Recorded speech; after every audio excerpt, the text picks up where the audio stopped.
Hello viewers, আসসালামু আলাইকুম। Welcome back to my channel. আজ আমি আপনাদেরকে টক মিষ্টি ঝাল আমের আচার তৈরি করে দেখাবো। আর এই আমের আচারটা কিন্তু রোদে দেওয়ার ঝামেলা ছাড়াই আপনারা সারা বছর জুড়ে সংরক্ষণ করে রাখতে পারেন। এই আচারটা খেতে এতটাই মজার হয় যে কেউ একবার খেলে বারবার খেতে চাইবে। তো চলুন কথা না বাড়িয়ে মূল রেসিপিতে চলে যাই। এইখানে আমি 2 কেজি পরিমাণের আম নিয়ে নিয়েছি। আমগুলোকে কিন্তু আমি খোসাটা ছাড়িয়ে নিয়েছি এবং আমি আমার পছন্দ অনুযায়ী পিস করে কেটে নিয়েছি। আপনারা আপনাদের পছন্দ অনুযায়ী ছোট বড় মাঝারি যে কোনো সাইজ করে আমগুলা কেটে নিতে পারেন। আর আমগুলা কিন্তু আমি খোসাটা ছাড়ানোর পর ভালোভাবে ধুয়ে নিয়েছি। তারপর আমি আমগুলা পিস করে কেটে নিয়েছি। কাটার পর যদি আম ধুয়ে নেন তাহলে কিন্তু আমগুলা কালো হয়ে যাবে। সো আপনারা চেষ্টা করবেন আমগুলা যেন কাটার আগেই ধুয়ে নেওয়া যায়। আর আমি এইখানে আটিসহ আমটাই নিয়েছি। এই আচারের মধ্যে কিন্তু আটিসহ আমটাই অনেক বেশি ভালো লাগে। আর এখানে আমি বড় একটা বোল নিয়ে নিয়েছি। বোলের মধ্যে আমগুলা দিয়ে দিয়েছি। এখন আমি আমগুলার মধ্যে 1 টেবিল চামচ হলুদের গুঁড়া দিয়ে দিয়েছি। দিয়ে হাত দিয়ে ভালোভাবে মাখিয়ে নিয়েছি। এইগুলাকে আমি 3 থেকে 4 ঘন্টার জন্য কড়া রোদে কিছুটা শুকিয়ে নিব। এতে করে আমের গায়ে যে এক্সট্রা পানিটা থাকে সেটা একটু শুকিয়ে যাবে এবং আমটাও একটু মিশে যাবে।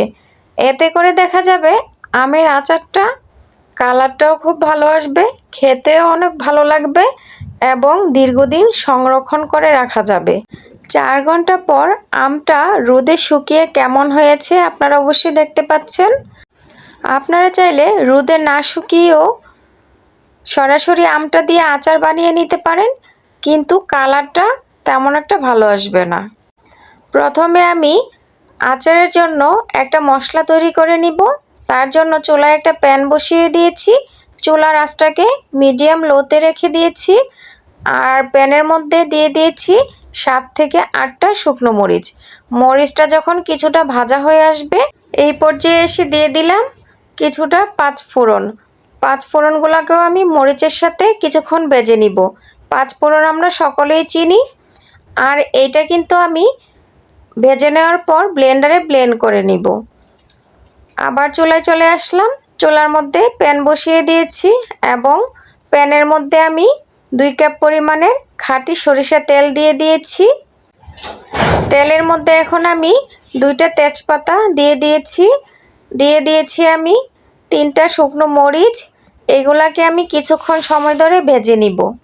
এগুলা যখন কিছুটা ভাজা হয়ে যাবে এই পর্যায়ে এসে আমি দিয়ে দিব আমগুলা কিন্তু তেলের মধ্যে খুবই সাবধানে ছাড়তে হবে, নয়তোবা হাতের মধ্যে মুখের মধ্যে তেলের ছিটা পড়তে পারে। তা আমি সবগুলো আম এখানে দিয়ে দিচ্ছি। দিয়ে দেওয়ার পর আমগুলাকে আমি তেলের সাথে 10 থেকে 15 মিনিট ভেজে নিব, যতক্ষণ না পর্যন্ত আমগুলা একটু কালার হয়ে আসছে। এখন দিয়ে দিচ্ছি লাল মরিচের গুঁড়ো 1 টেবিল চামচ, দিয়ে দিচ্ছি 1 টেবিল চামচ লবণ। এখন সবগুলা খুব ভালোভাবে নেড়েচেড়ে মিশিয়ে নিচ্ছি এবং কিছুক্ষণ ভেজে নিচ্ছি। আমগুলা যখন কিছুক্ষণ ভাজা হয়ে যাবে এই পর্যায়ে এসে আমি অ্যাড করে দিচ্ছি চিনি। এইখানে আমি 2 কেজি আম নিয়ে নিয়েছি, সেই অনুযায়ী আমি হাফ কেজি চিনি দিয়ে দিয়েছি। আপনারা আপনাদের টেস্ট অনুযায়ী চিনিটা দিতে পারেন। কেউ একটু টক পছন্দ করেন, কেউ একটু মিষ্টি পছন্দ করেন। তা আমি চাচ্ছি যে আমার আমের আচারটা একটু টক ঝাল মিষ্টি সব কিছু মিলিয়েই থাকবে। চিনিটা কিন্তু পুরোপুরি গলে গেছে। এখন চুলার আঁচটাকে লোতে রেখে শুধু জাল করার পালা। এই পর্যায়ে এসে আমি দিয়ে দিচ্ছি 2 টেবিল চামচ ভিনেগার। আপনাদের যদি মনে হয় যে আপনাদের আচারটা বেশি দিন রাখবেন না তাহলে ভিনেগারটা না দিলেও চলবে। আমি যেহেতু আচারটা অনেক দিন রেখে খাবো সেজন্য আমি এখানে ভিনেগার দিয়ে দিয়েছি।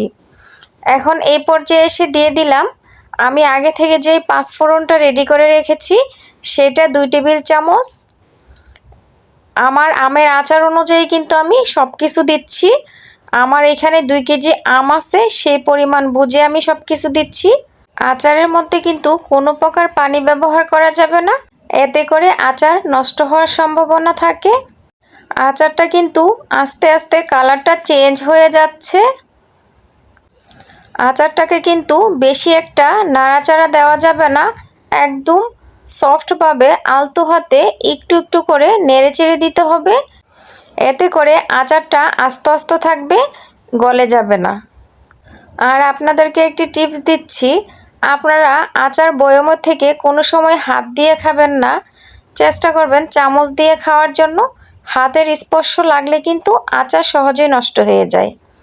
আমার আচারটা কিন্তু রেডি হয়ে গেছে। আমি এটাকে চুলা থেকে নামিয়ে একটা বাটিতে রেখে ঠান্ডা করে নিয়েছি। তারপর আপনাদেরকে ফাইনাল লুকটা দেখাচ্ছি। দেখতেই পাচ্ছেন আমার আচারটা কত বেশি ইয়াম্মি হয়েছে, খেতে কিন্তু মাশাআল্লাহ অনেক বেশি মজা হয়েছে। আর দেরি না করে আম ফুরিয়ে যাওয়ার আগে আপনারাও এই মজাদার আমের আচারটা ট্রাই করে ফেলুন। আজকে এই পর্যন্তই। সবাই ভালো থাকুন, সুস্থ থাকুন। আল্লাহ হাফিজ।